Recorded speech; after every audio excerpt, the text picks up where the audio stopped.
Hurricane Florence has moved on from New Bern, but you can see where it's been, taking pieces of the highway with it. The storm surge has swollen the rivers. They've risen by more than 1.5 metres. On Saturday, the water was still lapping at front porches.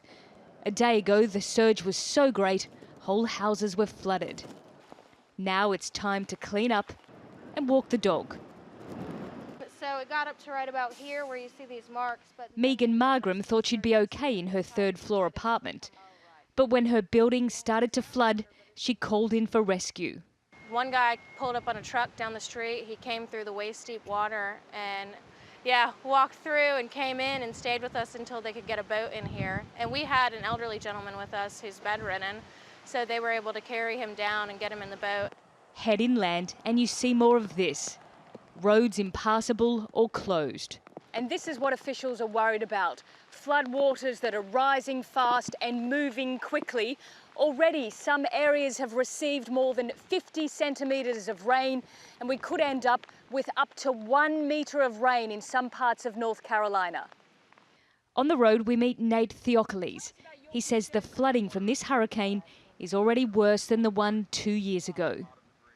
Well, I can tell you that already at this point, the water level has reached where it was when Matthew got to its highest point last time.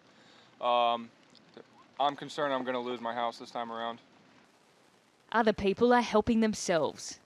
He's going to check on his home, which is around the corner, and I'll check on mine over here.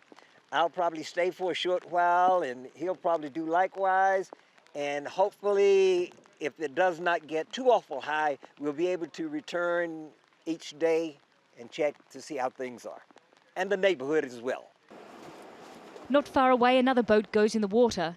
These men are going to rescue animals from a shelter surrounded by the flooding. Inland, it's becoming more serious. The military has moved into Kinston, taking control of the flooded end of town. I just need 55 east from 11 to the county line. 55 east. As for the main highway to the Carolina coast, we drove on it in the morning. A few hours later, it was flooded. The situation is unpredictable and dangerous, and starting to feel like everywhere you turn, the waters are rising. Nicole Johnston, TRT World, New Bern, North Carolina.